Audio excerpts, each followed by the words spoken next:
Boa tarde a todos, que a graça e a paz do Senhor esteja com cada um de vocês. Sejam todos muito bem-vindos ao culto mensal da capelania do Instituto Presbiteriano Mackenzie, que se realiza na última quarta-feira de cada mês aqui nesta nossa capela José Manuel da Conceição. Gostaria de convidar a todos a se colocarem de pé nesse momento e convidar o reverendo capelão José Piacente para o momento da oração e dos bem-vindos nos Salmos 27, versículo 4 e 5, onde nós podemos acompanhar também a leitura que será feita da chamada à adoração pelo nosso irmão, reverendo capelão José Piacente. Logo após, o reverendo Carlos Henrique fará a oração invocatória.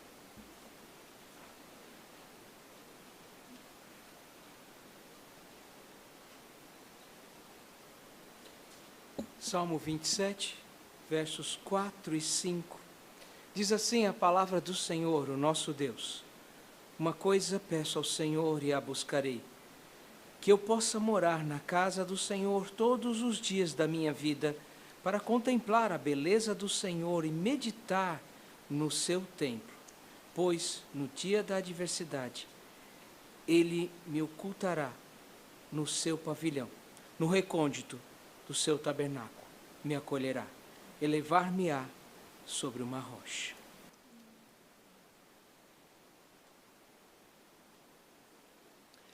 Deus amado, a Ti toda honra, glória, louvor e exaltação. Deus Pai, Deus Filho e Deus Espírito Santo, obrigado por nos receber em Tua presença. Obrigado por nos aceitar aqui diante de Ti. Obrigado por nos oferecer esta oportunidade de poder cultuá-lo, adorá-lo, honrá-lo e glorificá-lo. Nós te bendizemos, ó Deus, porque em Cristo, por meio de Cristo, temos um vivo e novo caminho, no qual podemos aproximar-nos de Ti e podemos oferecer a Ti a nossa adoração, o nosso louvor, o nosso culto. Aceites, ó Deus, os cânticos, aceites as orações. Ministra ao nosso coração a Tua palavra, no poder do Teu Espírito Santo, na instrumentalidade do Teu servo. Ó Deus, nós Te cultuamos, Te adoramos nesta hora, e o fazemos no poder do Teu Espírito. Queremos fazê-lo em espírito e em verdade, e fazemos na mediação de Teu Filho Jesus, nosso Salvador. Amém, Senhor. Amém. Ainda de pé, vamos fazer a leitura alternada. Eu convido a assistente de capelania, a nossa irmã Larissa Loduger, para fazer essa leitura do Salmo 84, verso 1 ao verso 12. Nós vamos fazer de maneira alternada, de modo que Larissa lerá os versos ímpares e todos nós a acompanharemos nos versos pares, a partir da segunda linha que está aí também na televisão, na projeção.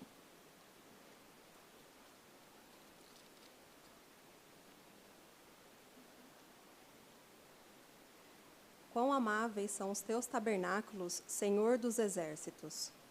A minha alma suspira e desfalece pelos átrios do Senhor. O meu coração e a minha carne exultam pelo Deus vivo. O pardal encontrou casa e a andorinha ninho para si, onde acolha os seus filhotes.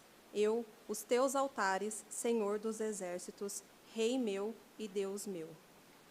Bem-aventurados os que habitam em tua casa, louvam-te perpetuamente. Bem-aventurado o homem cuja força está em ti, em cujo coração se encontram os caminhos aplanados. O qual, passando pelo vale árido, faz dele um manancial, de bênçãos o cobre a primeira chuva.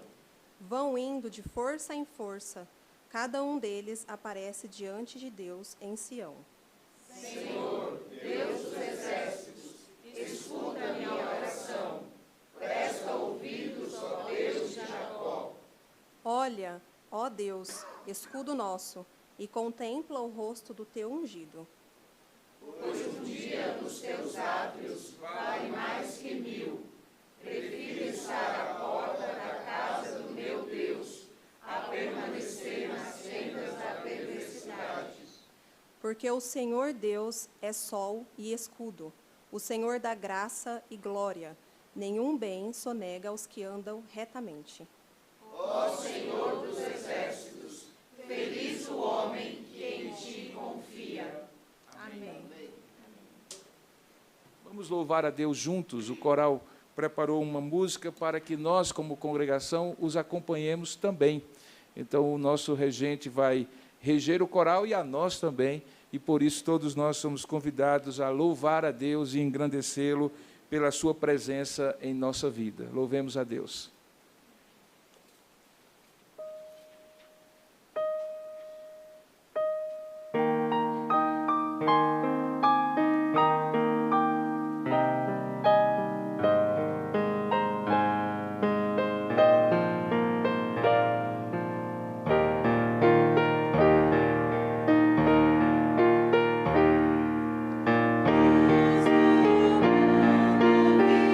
Vieste a terra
pudermos sentar, eu gostaria de convidar dois presbíteros da nossa instituição, da Igreja Presbiteriana do Brasil, para procedermos esse momento de confissão e perdão. Gostaria de convidar o presbítero Ciro e o presbítero Eduardo Azevedo para virem até aqui à frente. Eu gostaria que vocês participassem conosco da liturgia como nossos colaboradores, queridos oficiais da Igreja Presbiteriana. O presbítero Ciro vai proceder à leitura do texto de 1 João, capítulo 1, versos 6 a 10, e logo em seguida nós vamos fazer a oração de contrição e confissão com o nosso irmão presbítero Eduardo Azevedo. 1 João, capítulo 1, versos 6 a 10.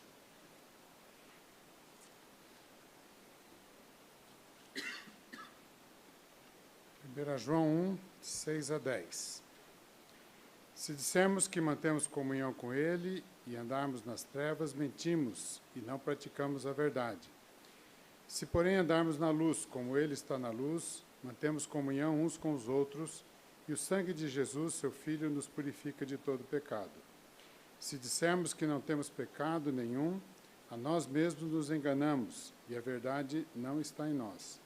Se confessarmos os nossos pecados, Ele é fiel e justo para nos perdoar os pecados e nos purificar de toda injustiça. Se dissermos que não temos cometido pecado, fazemo-lo mentiroso, e a sua palavra não está em nós. Oremos. Santo e bendito Pai, nós te agradecemos, Pai, por esse momento que podemos nos reunir como igreja do Senhor para reconhecer, Pai, a nossa natureza pecaminosa, reconhecer que sem Ti, ó Pai, nós não somos nada. Queremos, nesse instante, entregar no Teu altar todas as nossas faltas, os nossos pecados por ações, por omissões, por pensamentos, e Te pedir, Senhor, que o Senhor nos dê forças para lutar contra a nossa carne, lutar contra o pecado que nos inclina para o mal, e para que nós possamos, Senhor, nos sentir chamados, atraídos a Te buscar cada vez mais. Perdoa, Senhor, as nossas faltas, no nome santo, precioso, doce do nosso Senhor e Salvador Jesus Cristo. Em nome de quem oramos. Amém.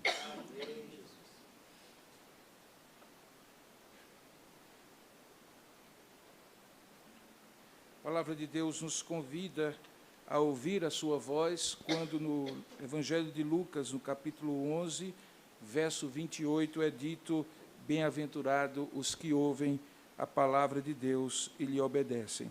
Eu gostaria de convidar você a abrir a palavra de Deus na carta que Tiago escreveu, a carta de Tiago, a epístola de Tiago, onde iremos fazer a exposição da palavra de Deus nesta ocasião, e eu gostaria de convidá-lo a manter esse texto aberto diante de você, que é o texto de Tiago, capítulo 3, versículo 1 em diante. Tiago, capítulo 3, do verso 1 em diante. Recentemente, a CEO da Rappi, que é nascida na Sérvia, radicada no Brasil, Tiana Jakovic, disse que a comunicação é a grande palavra do século XXI. Ela coloca a seguinte situação para demonstrar essa verdade. Imagine duas pessoas com habilidades profissionais, porém focadas em direções diferentes. Uma sabe executar muito bem todas as técnicas do trabalho que ela exerce, aquilo que alguns chamariam de hard skills, habilidades duras, no sentido de serem competências técnicas. Ela faz isso muito bem, mas nunca se preocupou ao longo de sua carreira, de sua formação, em desenvolver uma comunicação interpessoal, uma comunicação de qualidade, empática, produtiva, assertiva. A outra, por outro lado, tem deficiências, algumas, em relação àquilo que, de maneira técnica, ela deveria fazer para a função que ela exerce. Mas, por outro lado, ela sempre se destacou e procurou desenvolver aquilo que alguns chamam de soft skills, de habilidades socioemocionais, comportamentais, dentre as quais a comunicação. Para Diana Yankovic, essa comunicação não é falar bem, ser um grande orador ou oradora, ter retórica e assim por diante, mas a capacidade de conjugar muito bem informações claras com emoções que revestem essa comunicação de autenticidade, de capacidade de fato, dizer através de conceitos, da linguagem não apenas verbal, mas gestual, do tom de voz e, principalmente, das emoções que estão ali inseridas naquela comunicação, algo que possa atrair a atenção, chamar a empatia, demonstrar desejo de efetivamente chegar até aquela pessoa. Aí, então, ela pergunta, ao longo do tempo, quem terá, provavelmente, uma janela maior de oportunidades para crescer na carreira? A resposta para ela é que, de fato, aquela que desenvolveu essas habilidades comportamentais, possivelmente terá uma janela maior de oportunidades. E eu concordo com ela. E parece-me que a palavra de Deus concorda com ela. Não quer dizer, obviamente, que as competências técnicas serão desprezadas e que, para que alguém seja bem-sucedido, uma boa comunicação seja suficiente. Claro que não. Mas me parece que, nesse texto da carta que Tiago escreve, algo é dito que deveria chamar a nossa atenção, em todos os aspectos da vida, inclusive na nossa comunicação interpessoal, e num contexto profissional, acadêmico, educacional, também e principalmente. Veja que, no texto que nós lemos, no versículo 2, Tiago faz uma afirmativa, a partir da qual eu irei fazer minha exposição. Ele diz assim, que todos, incluindo a si mesmo, tropeçam, caem, têm erros e falhas em muitas coisas. Eu estou lendo Tiago 3, verso 2. Mas aí ele especificamente fala que se alguém tropeça, ou melhor, não tropeça no falar, pode até ser considerado perfeito varão ou uma pessoa madura que é capaz de refrear também todo o corpo. Veja que, ao falar dessa maneira, o autor aqui, inspirado por Deus, deixa claro que o tema que ele vai abordar nos versículos seguintes é sobre a importância crucial que a comunicação tem para todas as facetas da vida. Veja que ela é bastante abrangente. Ele diz, se alguém não tropeça no falar, é uma pessoa madura. Ele coloca como um perfeito varão, desenvolvido em suas capacidades todas da vida, porque, se assim o fizer, será capaz de refrear também todo o seu corpo, toda a sua vida. E, a partir daí, ele estabelece 3 verdades que eu gostaria de compartilhar com vocês, que estão aqui e também com aqueles que estão nos acompanhando pela internet. A primeira faceta e a primeira verdade é que Tiago demonstra que a comunicação é poderosa, e ele usa para isso 2 imagens. Ele demonstra que o poder da comunicação pode ser percebido quando imaginamos, por exemplo, e aí no verso seguinte ele já faz referência a isso, no verso 3, o freio que alguns colocam nos animais de carga ou nos animais fortes como o cavalo. Ele menciona, inclusive, o cavalo. Ele deixa claro que aquela imagem do freio que se coloca na boca do cavalo e pelo qual aquele que está montado sobre o animal dirige todo o corpo inteiro e faz com que ele lhe obedeça, ainda que, obviamente, ele tenha muito mais força e seja muito maior do que aquele cavaleiro, é uma demonstração, segundo ele, usando essa imagem, que, de fato, a comunicação é algo poderoso, ou algo que demonstra que, mesmo sendo pequena, uma palavra só, tanto quanto o freio, que diante do volume do animal é muito pequeno, no entanto, é capaz de dominar. Razão porque ele diz, no verso anterior, que se alguém é capaz de não tropeçar no seu falar, é capaz de refrear todo o corpo. Assim também, ele diz que, como um freio, pequeno que seja, é capaz de dominar todo o corpo do animal, a língua, devidamente domada, é capaz de dominar sobre todo o corpo e sobre toda a vida de alguém. Outra imagem que ele usa logo a seguir, se você observar aí no texto, não é de um freio no animal, mas de um leme na embarcação. Ele diz que aquela pequena peça que toda embarcação tem, o leme, dirige até mesmo navios enormes, inclusive em meio a tempestades. E essas embarcações acabam indo na direção que o leme, de maneira muito habilidosa, dirigida pelo timoneiro, leva aquela embarcação para ir. Ele usa, então, essas duas imagens, que provavelmente faziam parte, de alguma maneira, do seu horizonte semântico. Certamente, Tiago conhecia como um freio domina o animal e como um leme dirige uma embarcação muito grande. E ele, então, tira essas duas imagens, do uso comum delas, e aplica à linguagem, à comunicação, que ele resume na palavra língua. E, então, no verso 3, ele diz exatamente, assim também, veja aí a comparação, a língua, que é um pequeno órgão, se gaba de grandes coisas. O verbo grego aqui usado no Novo Testamento para traduzir a ideia de se gabar, o verbo auxeor, é usado apenas 4 vezes no Novo Testamento por inteiro. 3 delas, inclusive, aqui.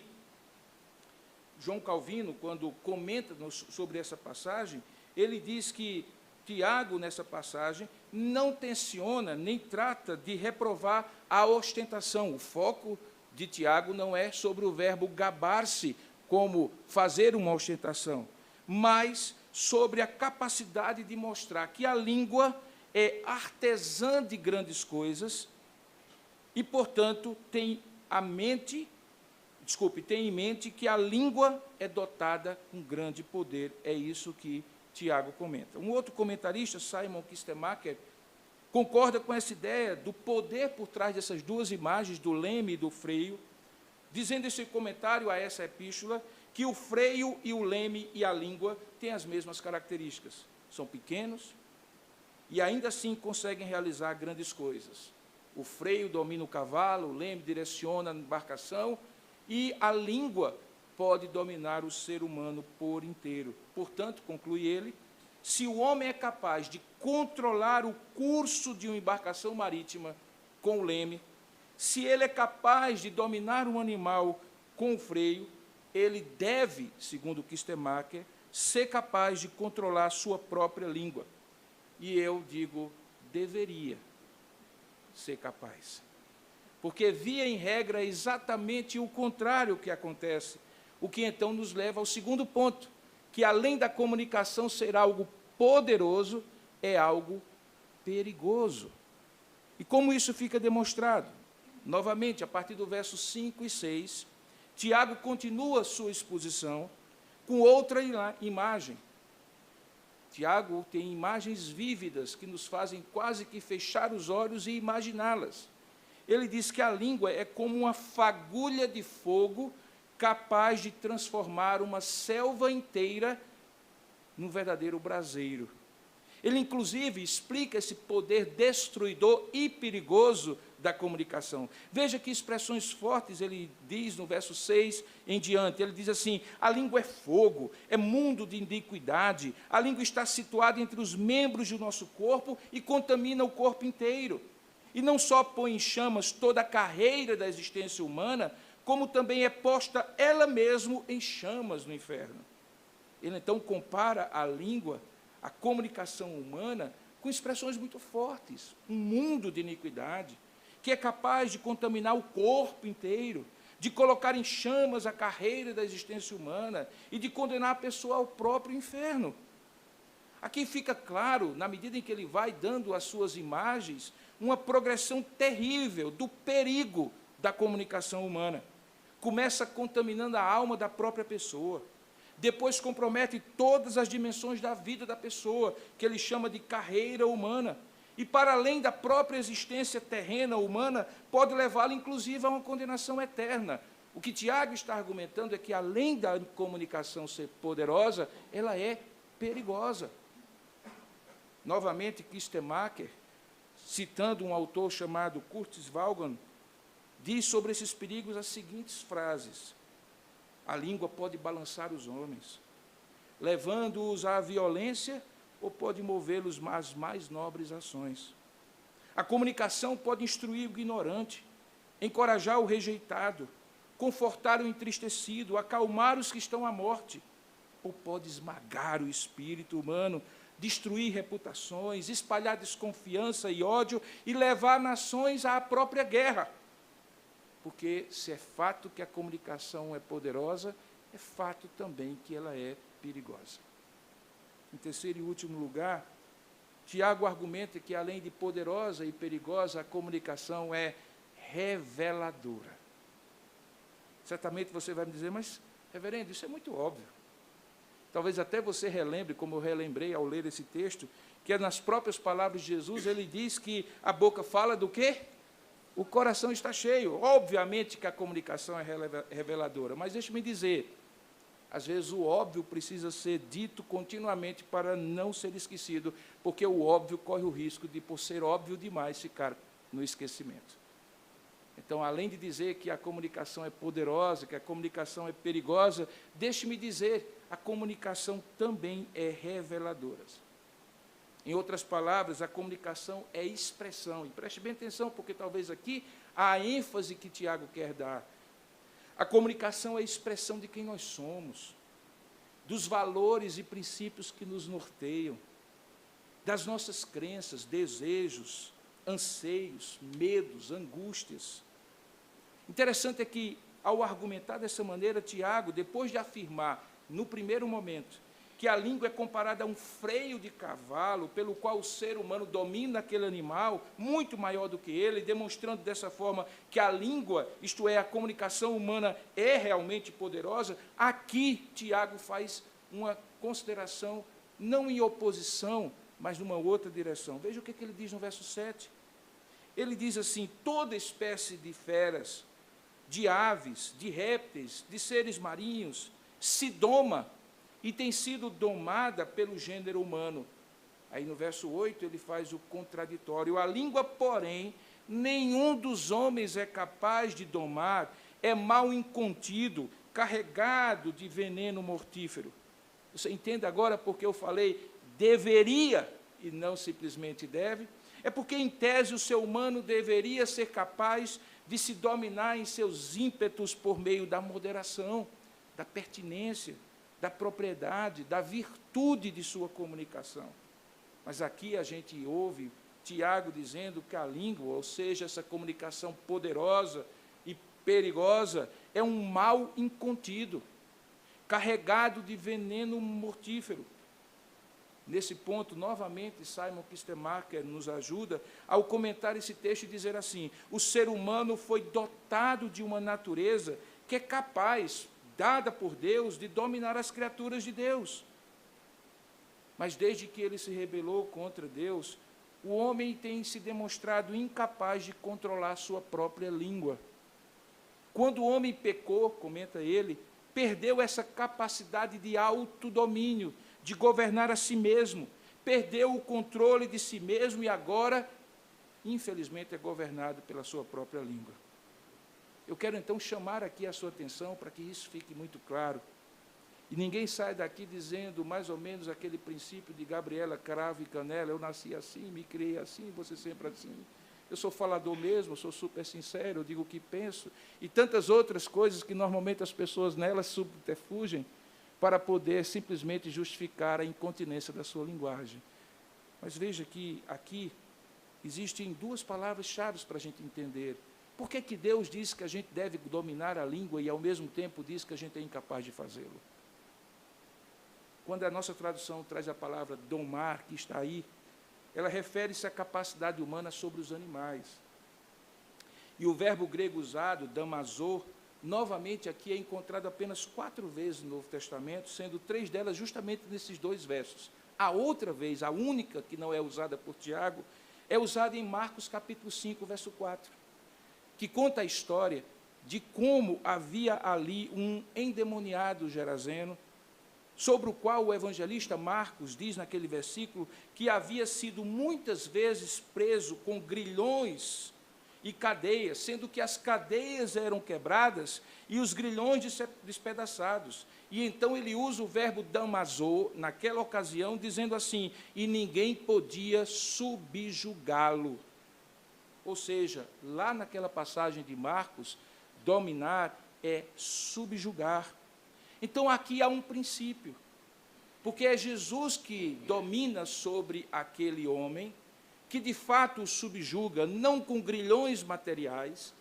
A ideia que Marcos está tentando mostrar é que somente um poder maior, divino, quando devidamente exercido, tem poder de subjugar aquele demônio que fazia aquilo com aquele homem. E, portanto, aqui no caso, ele está dizendo e constatando algo muito simples: o que eu não posso fazer, somente um poder divino pode fazer em mim.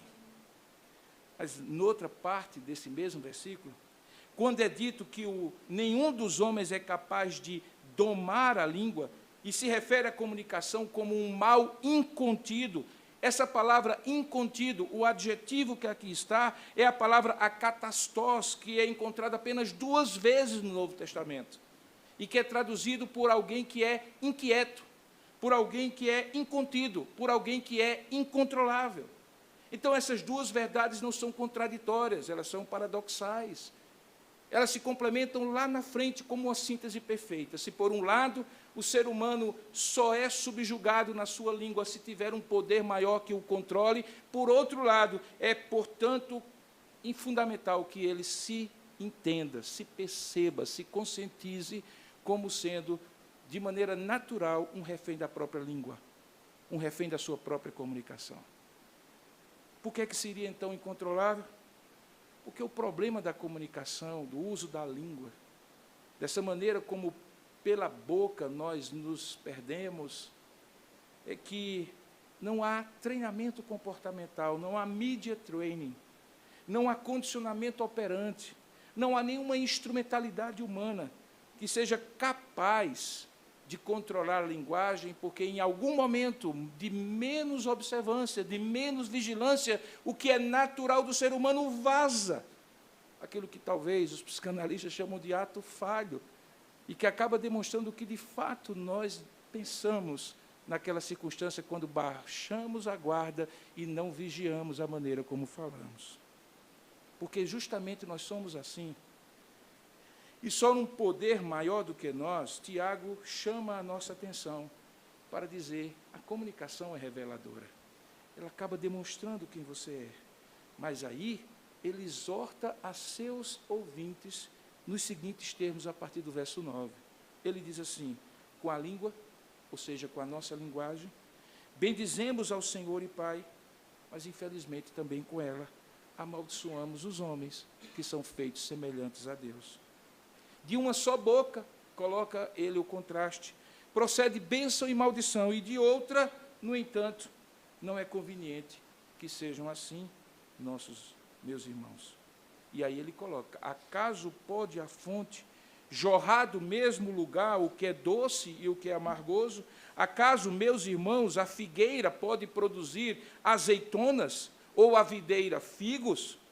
Tampouco a fonte de água salgada pode dar água doce. Nessas imagens todas, o que ele está dizendo é que, ao invés de tentarmos nos comunicar da melhor maneira possível, da maneira mais assertiva, adequada, conveniente, o que, diga-se de passagem, que devemos fazer, sem dúvida alguma, se nós quisermos realmente resolver esse problema, desse paradoxo que é termos, porque a comunicação é poderosa e perigosa, de controlar a nossa língua, mas, ao mesmo tempo, constatarmos que não temos constantemente e continuamente esse poder, nós temos que ir à fonte do problema, ou à fonte da solução.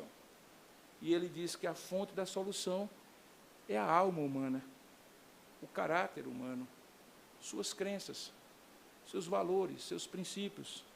Porque, assim como você se lembrou, eu também me lembro, a boca fala do que o coração está cheio. Encher o coração é mais fácil do que dominar a língua.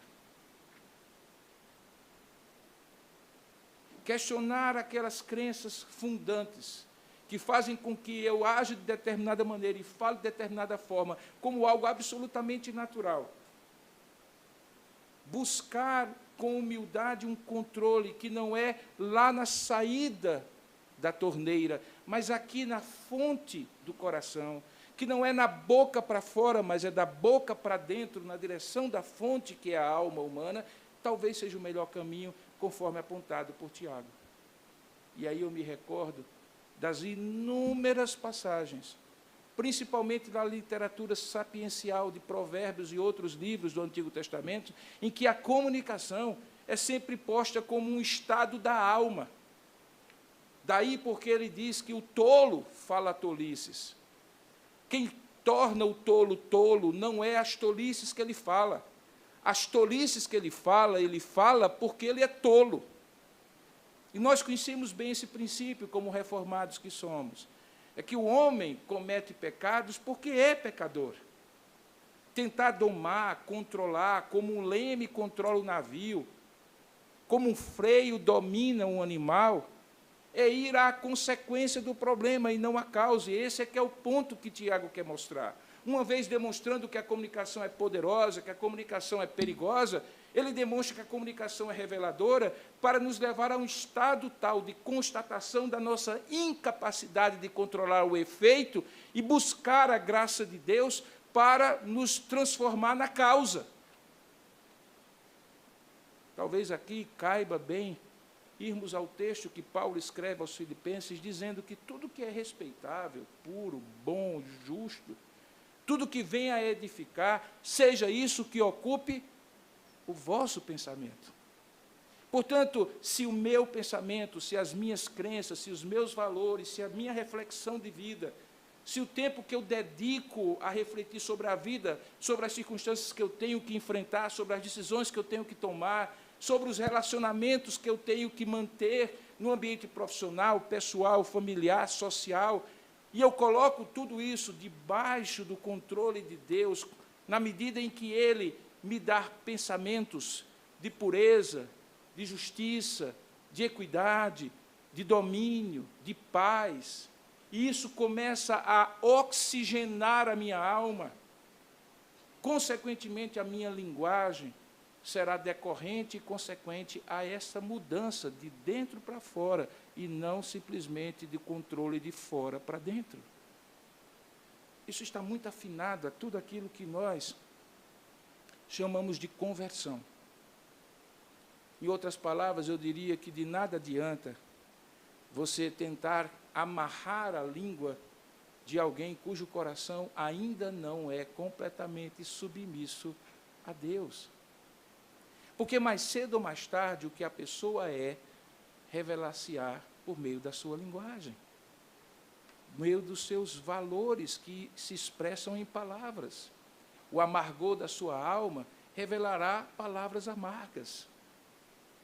A tristeza da sua alma se revelará em palavras tristes. A ira contra Deus e contra o mundo se revelará de tal maneira que aqueles a quem ele pode ou ela pode atingir serão os objetos da sua ira, transformadas em palavras. Em outro sentido, muitos acontecimentos da sua vida, da minha vida, da própria história da humanidade tiveram o desfecho que tiveram por causa de uma palavra só. Muitos casamentos já se desfizeram quando alguém insistiu em usar, por exemplo, palavras você nunca, você sempre. E ao invés de produzir naquela pessoa o desejo de mudança, cria um senso de justiça própria e a pessoa foca no advérbio. Sempre não. Nunca? Não. Quando, na verdade, se o sempre tivesse sido retirado, se o nunca tivesse sido retirado, a pessoa talvez focaria na mudança que precisa, de fato, acontecer. Quantas palavras tolas, impróprias, inadequadas, quantas palavras que não foram capazes de expressar as boas intenções do seu coração estragaram um diálogo, um ambiente de trabalho ou qualquer outra coisa. Por que somos assim? Somos assim porque somos pecadores. Tentar domar esta língua é domar as consequências. A causa é a alma humana. É a necessidade de colocar o coração humano em submissão completa a Jesus Cristo para que ele domine as entradas espirituais do seu coração, coração do qual se expressará por meio de palavras. Esse é o nosso grande desafio. Frequentemente a gente pode se confundir e imaginar que o Evangelho é uma regra composta de várias sub-regras em que nós mudamos o nosso comportamento. A começar da nossa linguagem, das nossas atitudes, nós mudamos de fora para dentro e nos convertemos. O Evangelho não é acerca de nós nos convertermos, de nós nos comportarmos adequadamente, de nós nos condicionarmos a uma determinada filosofia de vida e lutarmos para sermos diferentes. O Evangelho tem a ver com Ele nos converter, Ele nos transformar, Ele mudar a fonte da nossa vida, das nossas palavras, das nossas atitudes, Ele mudar a nossa maneira de ver o mundo, Ele mudar a nossa confiança sobre a qual nós repousamos toda a nossa existência e fazemos nossos projetos. O Evangelho tem a ver com o que Ele faz e não com o que nós fazemos. E se tem alguma coisa que você pode testar a sua dependência de uma transformação real do Evangelho, é se você decidir hoje, de maneira muito simples, fazer um teste. Tente dominar a sua língua 24 horas. Tente dominar a sua língua. Tente substituir o negativismo, o pessimismo, a murmuração, a reclamação por coisas positivas. Tente. Tente tirar a amargura, a tristeza, a raiva. Tente tirar a crítica, a maledicência, a palavra falsa da sua linguagem por um dia só. Obviamente que pastor não aposta, mas eu aposto que você não vai conseguir. Eu aposto que parece que tudo se levanta para demonstrar que você vai fracassar, e você vai fracassar. Esse teste lhe levará inexoravelmente à mesma constatação que Tiago teve. Eu preciso de Deus para me transformar de dentro para fora. Transformar o coração para que a minha comunicação seja transformada. Transformar a minha visão de quem Ele é, de quem eu sou, da realidade de todas as coisas, aquilo que a gente chama de cosmovisão, para que eu possa expressar com a minha língua aquilo que, de novo, foi transformado no meu coração, aquilo que é novidade de vida em termos de princípios, valores, crenças e confianças da alma. Por isso que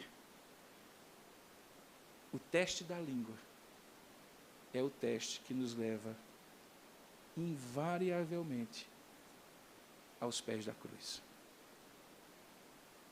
É o teste que nos faz não querer cortar a língua, mas circuncidar o coração. E dizer, Senhor, eis aqui onde é que está a fonte. Tiago aponta, se a fonte for pura, ela não dará água amarga e água doce.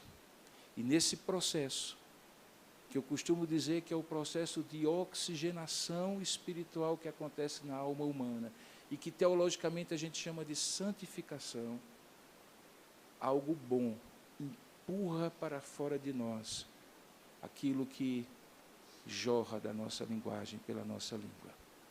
É aos pés da cruz que nós não dominamos a língua, mas que nós entregamos o coração a Ele, para que tudo que viermos falar, fazer, decidir e agir na vida seja expressão dEle e não da nossa natureza. Não sei se você fará o teste da língua hoje. Não sei se você tivesse decidido fazer hoje de manhãzinha ao acordar, se você já não estaria agora ao meio-dia reprovado. Provavelmente sim. Eu também. Mas se você quer realmente levar a sério uma transformação que a linguagem demonstra que você precisa, é na fonte da alma que deve estar o foco da sua atenção. Corações transformados têm linguagem transformada. Que Deus nos abençoe. Amém. Nós vamos nesse momento ouvir uma música especial pelo nosso coral e ouvir a palavra de Deus por intermédio do que vai ser cantado, e logo após encerraremos a nossa celebração.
nos colocar de pé. Nesse momento, nós estamos encerrando a nossa celebração. E antes de sairmos daqui, eu gostaria, após a bênção apostólica, que você ficasse 2 minutinhos. Eu queria fazer uma comunicação a você sobre as nossas programações da Capelania da Chancelaria. Mas esse também é um momento de gratidão, não por coincidência, mas por providência.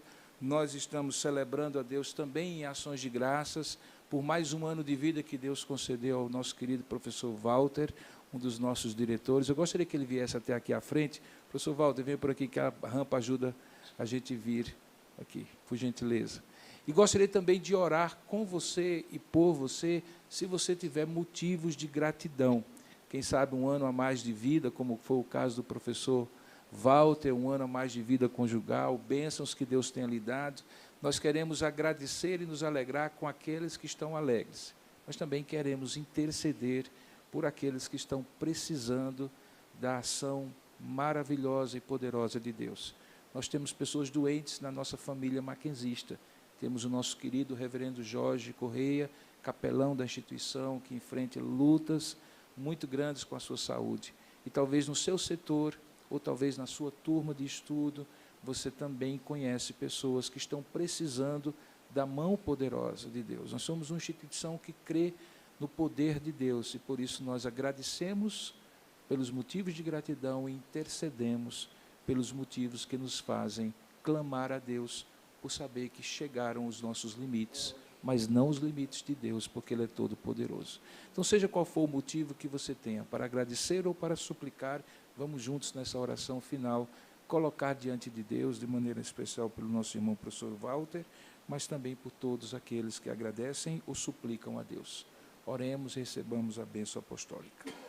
Ó Deus amado e querido Pai, ao entregar a Ti o nosso culto, ao reconhecer que Tu estás aqui presente e recebeste os louvores que elogiaram a Ti pelo que Tu és, pelo ser maravilhoso, divino, único Deus vivo e verdadeiro, que só Tu és, o Todo-Poderoso e Altíssimo, o ser cheio de bondade, pleno de misericórdia e graça, ao ouvir as nossas orações de adoração a Ti, de súplicas também, ó Deus, reconhecendo que nós, ao Teu oposto, somos falhos e imperfeitos, fracos e pecadores, ao ouvir a Tua palavra que nos levou à constatação que a nossa linguagem, a nossa língua, a nossa comunicação nos demonstra essa falibilidade humana e a dependência, ó Deus, que temos de Ti.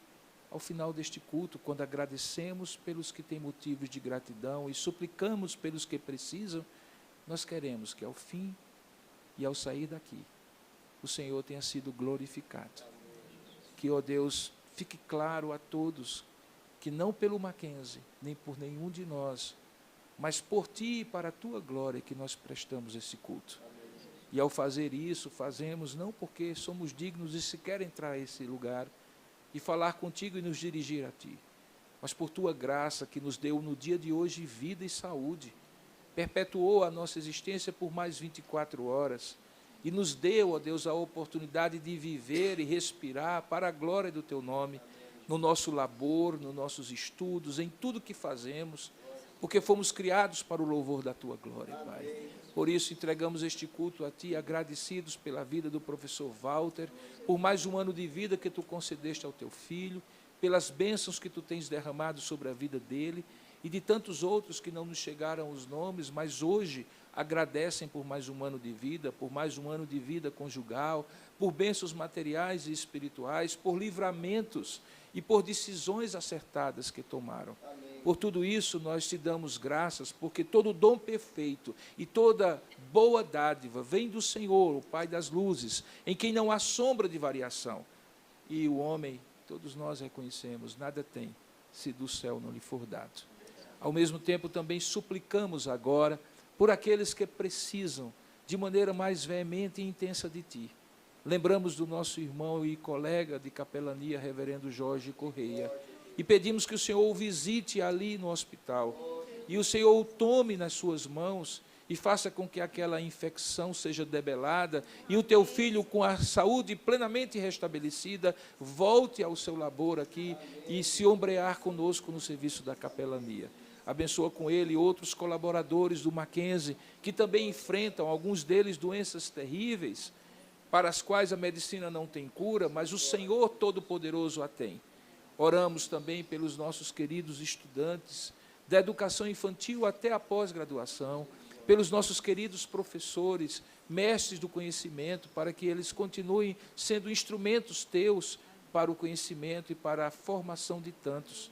Oramos pelos nossos gestores, e aqui eu faço uma menção especial, Senhor, pela direção executiva do Instituto Presbiteriano Mackenzie.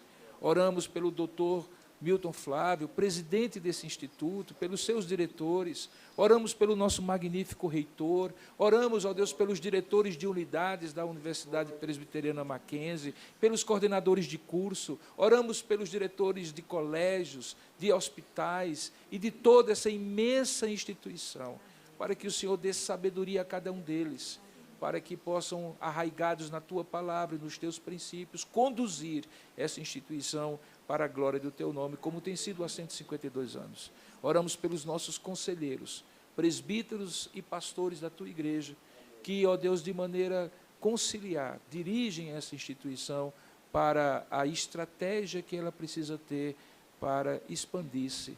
Oramos pelo ano vindouro, esse ano, ó Deus, que foi um ano de transição, em que nós saímos dessa terrível pandemia para a presencialidade, nos dá um novo desafio para 2023, de plena presencialidade, para que possamos crescer, mas não sendo maiores, mas sendo melhores como instituição, porque é assim que nós oramos e sabemos que isso será para a glória do Teu nome, e o fazemos em nome e para a glória do Senhor Jesus Cristo. Amém. Que a graça do nosso Senhor e do nosso Salvador Jesus Cristo, o amor do nosso Deus e bendito Pai, o poder, a comunhão e a consolação do Santo Espírito de Deus, repouse sobre a sua vida, meu irmão, minha irmã, sobre todo o Mackenzie e todo o povo de Deus na face da terra, desde agora e para todo o sempre. Amém. Cantemos o tríplice amém.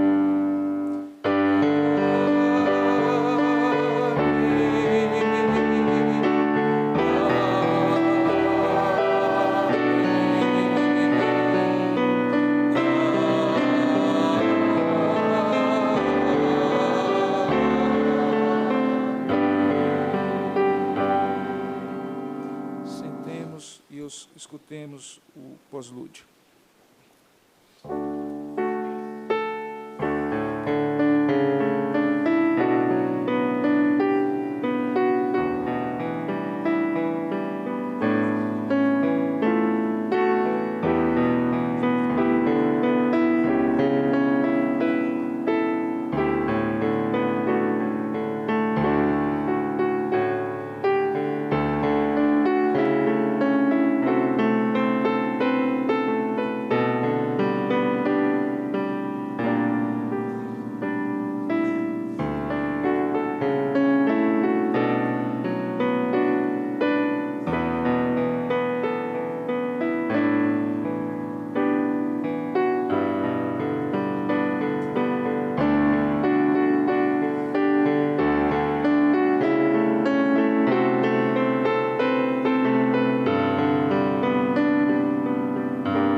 Que nos resta até o horário final do nosso culto, eu quero agradecer mais uma vez a participação dos capelães e assistentes de capelania, dos nossos colaboradores que participaram também da liturgia, do nosso coral. Muito obrigado, Deus abençoe. O coral está ficando mais recheado, mais forte, que coisa boa.